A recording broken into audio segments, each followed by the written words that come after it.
तो hi guys, जैसा कि आप सब जानते हैं कि प्रयाग में कुंभ का मेला लगा हुआ है। तो इस बार बहुत ज़ोर शोर से उसका प्रचार हो रहा है। तो मैंने भी सोचा कि मैं भी कुंभ मेले में जाऊं और आपके लिए एक ब्लॉग बनाऊं। तो मैं भी कुंभ मेले में जाने के लिए मैंने रिजर्वेशन हमने एक महीने पहले करा लिया था। तो मैं और मेरी सिस्टर दोनों लोग ही जा रहे हैं क्योंकि बच्चों के एग्ज़ाम्स हैं और उसके बच्चे भी अभी छोटे हैं। तो वो भी अपने बच्चों को लेके नहीं जा रही है। तो हम दोनों ही अकेले जा रहे हैं।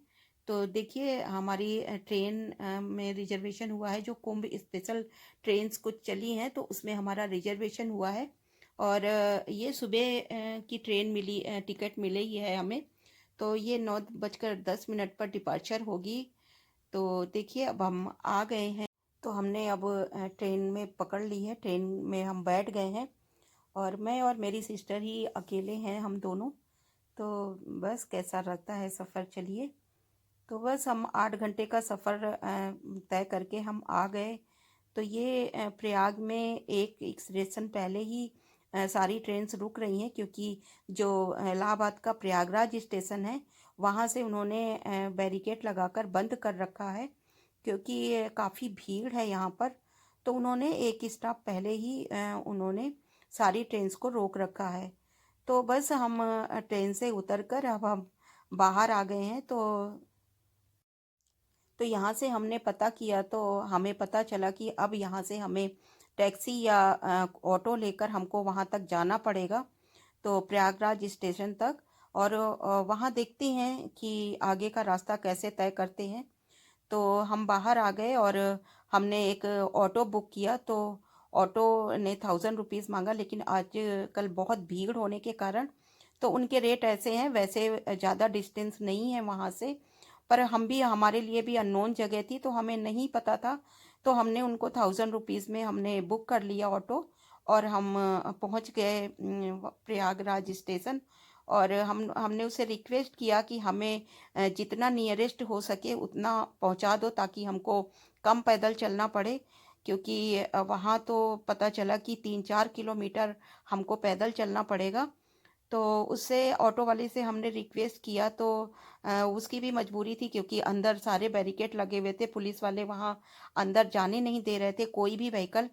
तो फिर भी उसने हमको जहाँ तक हो सका वहाँ तक उसने छोड़ दिया हमको।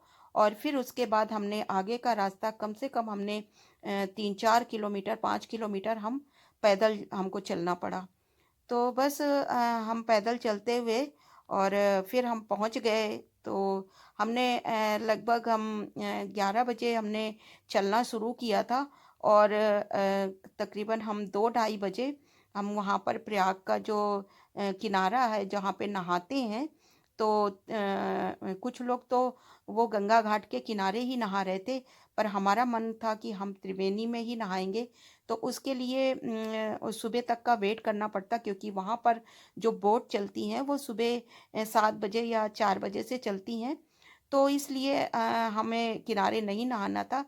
तो हमने वहाँ पर बैठकर हम 2-3 घंटे हमने वेट किया। तो बस हम सबको देखते रहे वहाँ पर। बहुत अच्छा लग रहा था, इतनी लाइटिंग और इतना सुंदर उन्होंने सारा डेकोरेशन कर रखा था। जगह जगह पे लाइट, और सारे लोग ऐसे मतलब आस्था की डुबकी लगा रहे थे कि देखकर वो दृश्य बहुत ही सुंदर लग रहा था। और इस तरह से हमने 2-2.5 घंटे ऐसे बिताए वहाँ पर। और उसके बाद फिर हमने पता किया तो पता चला कि 7 बजे से वहाँ आपको नाव मिलेगी। तो हम वहाँ पर पहुँच गए, लेकिन हम वहाँ 4 बजे ही पहुँच गए थे। तो कुछ नाव चल रही थी तो हमने उनसे बात किया। तो एक बोट पे कम से कम 10 लोग बैठ सकते हैं। तो उसमें 8 लोग थे, 2 लोग कम हो रहे थे, तो हमने रिक्वेस्ट किया उनसे। तो उन्होंने उसमें हमें भी बिठा लिया। और हम शेयरिंग नाव में गए तो हमको वहाँ पे ज़्यादा चार्ज नहीं करना पड़ा। 400 ईच पर पर्सन उन्होंने लिया, हमसे चार्ज किया। और हम दोनों सिस्टर्स उसमें बैठ गईं। और बस हम 4 बजे हम जहाँ पे वो त्रिवेणी में उतारते हैं, त्रिवेणी घाट जहाँ नहाते हैं, तो हमको उन्होंने वहाँ पर छोड़ दिया। और वो नाव वाले भैया अंकल जी वहीं पे वेट करते रहे। और हम लोगों ने नहाया और नहाकर हम 4:30 बजे हम किनारे आ गए। तो बस इस तरह से हम बहुत खुशी हुई और बहुत अच्छा लगा वहाँ पर। और आने के बाद फिर हमने ये थोड़ा थोड़ा सा सुबह हो गई थी। फिर सुबह हम लोगों ने चाय वगैरह पी। वहीं भैया घूमते रहते हैं चाय वाले। और ठंड, इतनी ठंड थी सुबह। वैसे दिन में तो बहुत ज़्यादा धूप होती है, पर शाम सुबह की तो बहुत ज़्यादा ठंड थी। तो बस हमने चाय वाय पी। और उसके बाद वहाँ पर एक हनुमान जी का बहुत बड़ा मंदिर है, जो वहाँ लेटे हुए हनुमान जी की मूर्ति है और काफ़ी बड़ी है। तो हमें वहाँ दर्शन करने थे, तो बस हम वहाँ के लिए चल पड़े। और हमने वहाँ बस थोड़ा सा फ़ोटो शूट किए आसपास, और हम चल दिए हम हनुमान जी के दर्शन करने के लिए। तो देखिए यहाँ पर भी बहुत लंबी लाइन थी। और हमने यहाँ पे प्रसाद वगैरह लिया और लाइन पे लग गए।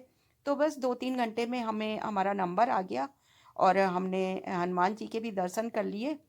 तो इस तरह से ये रहा हमारा कुंभ का एक्सपीरियंस। और उसके बाद हमारा रिटर्न रिजर्वेशन था और हम वहाँ से वापस आ गए।